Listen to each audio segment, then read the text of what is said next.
हाय बच्चों, मैं सीमा सलजानन आप सभी लर्नर्स का मेरे चैनल साई बेसिक्स पे वेलकम करती हूँ। बच्चों, ये CSIR नेट का सिलेबस के अकॉर्डिंग यूनिट 13 का ये स्टैटिस्टिक पार्ट का मैं थोड़ा सा ओवरव्यू माइंड मैप के फॉर्म में आपको बताना चाहती हूँ ताकि आपकी कनेक्टिविटी बनी रहे। ये चूँकि फर्स्ट वीडियो है तो मैं आपको बताना चाहती हूँ कि इससे पहले ये चैनल UG और PG जूलॉजी के लिए डेडिकेटेड था, तो आप अपने प्लेलिस्ट के थ्रू मूव करिएगा। UG PG वालों का प्लेलिस्ट अलग होगा और आपका प्लेलिस्ट अलग होगा। जैसे कि मैंने एक प्लेलिस्ट ओपन कर दिया है स्टैटिस्टिक्स यूनिट 13 CSIR नेट, और ये सारे कंटेंट PDF के फॉर्म में आपको टेलीग्राम चैनल पे मैं शेयर कर दिया कर दूँगी, और टेलीग्राम चैनल का जो डिस्क्रिप्शन बॉक्स में मैं उसका लिंक शेयर कर दूँगी।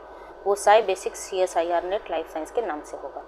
आइए स्टार्ट करते हैं। सबसे पहले थोड़ा सा माइंड मैप के फॉर्म में मैं आपको बताना चाहती हूँ कि according to previous 10 years papers के हिसाब से स्टैटिस्टिक में कौन कौन सा टर्म हमारे लिए इम्पॉर्टेंट है। फिर हम 1 बाय 1 PYQs देखेंगे, previous year questions with concept explanation. उसके पीछे कौन सा कॉन्सेप्ट लागू होता है, किस कॉन्सेप्ट से ये क्वेश्चन सॉल्व होगा, उसका हम डिटेल एक्सप्लेनेशन भी देखेंगे।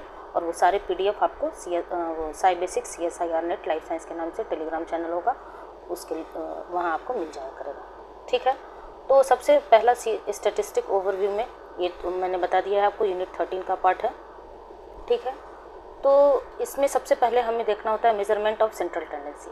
तो मेजरमेंट ऑफ सेंट्रल टेंडेंसी में हम क्या क्या देखेंगे, मीन, मीडियन, मोड, उसे कौन से क्वेश्चन आए हैं प्रीवियस पेपर्स में, वो हम डिटेल एक्सप्लेनेशन देखेंगे।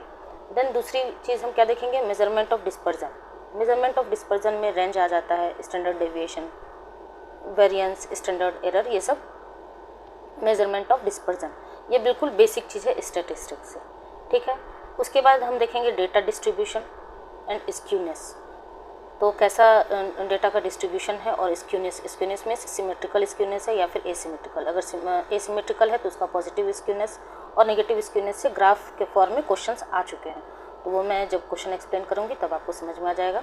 उसके बाद प्रोबेबिलिटी डिस्ट्रीब्यूशन, उसमें नॉर्मल, बायनोमियल, पॉइसन डिस्ट्रीब्यूशन आता है। ठीक है, उसके बाद स्टैटिस्टिकल हाइपोथेसिस देखना है हमें, जिसमें अल्टरनेट हाइपोथेसिस आता है और नल हाइपोथेसिस आता है। अल्टरनेट मेनली आपको एक्सेप्टेंस के लिए होता है, और null hypothesis mainly for rejection के लिए होता है। और हाइपोथेसिस टेस्टिंग में आपको पैरामीट्रिक टेस्ट और नॉन पैरामीट्रिक टेस्ट। बच्चों, मैं आपको बता देना चाहती हूँ कि ये जो आपका सेक्शन है स्टैटिस्टिक वाला यूनिट 13 का पार्ट, अक्सर बच्चे इसे छोड़ दिया करते हैं क्योंकि लाइफ साइंस वाले स्टूडेंट का मैथ थोड़ा वीक होता है। तो बहुत ज़्यादा न्यूमेरिकल इसमें अभी तक प्रीवियस 10 ईयर्स पेपर में नहीं आए हैं, 2-4 आए हैं, वो मैं जब आपको बताऊंगी। और उसमें बिल्कुल सिंपल मैथमेटिक्स लागू होते हैं, और ज़्यादा क्वेश्चन आपको कॉन्सेप्ट से ही आए हैं, थ्योरेटिकल। तो थ्योरी पढ़ के भी आप इस पार्ट को अच्छे से इसका क्वेश्चन कर सकते हैं। तो पैरामीट्रिक टेस्ट में Z test, T test, ANOVA, ये सब आते हैं, और नॉन पैरामीट्रिक में chi square, Mann Whitney, Kruskal Wallis, ये सब आते हैं। उसके बाद कोरिलेशन एंड रिग्रेशन से भी क्वेश्चन आते हैं, और पहले तो नहीं आते थे बट अब सैम्पलिंग मेथड से भी आने लगे हैं। तो कौन कौन से क्वेश्चन किस ईयर में पार्ट बी में 2 नंबर वाले में या फिर पार्ट सी में 4 नंबर वाले में आए हैं, और अगर आपका मैथ वीक भी है तब भी आप इस क्वेश्चन को टच कर सकते हैं। बहुत सारे क्वेश्चन ऐसे होते हैं कि जिसमें आपको बहुत ज़्यादा डेप्थ तक नहीं जाना होता है, ओवरव्यू भी आपको पता हो तो आप अच्छे से क्वेश्चन सॉल्व कर सकते हैं। वो हम 1 बाय 1 जब अपना क्वेश्चन डील करेंगे विद कॉन्सेप्ट एक्सप्लेनेशन तो आपको समझ में आ जाएगा। बिल्कुल भी घबराने वाली बात नहीं है। तो आप सिर्फ अपने प्लेलिस्ट के थ्रू मूव करिएगा। तो CSIR वाले प्लेलिस्ट में CSIR वालों के लिए प्रीवियस ईयर्स पेपर्स में सॉल्व करवाऊंगी, और जो UG PG के बच्चे हैं BSc MSc के, वो उनका प्लेलिस्ट अलग होगा। क्योंकि अब बच्चों ये CSIR नेट इम्पॉर्टेंट हो गया है। अगर आप PhD करना चाहते हैं तब भी, JRF लेना चाहते हैं तब भी, या फिर टीचिंग फील्ड में जाना चाहते हैं तब भी, तो आप अगर BSc MSc से ही अपना प्रिपरेशन स्टार्ट कर देंगे तो आपके लिए बहुत ही बेनिफिशियल होगा। ठीक है, तो मिलते हैं नेक्स्ट वीडियो में।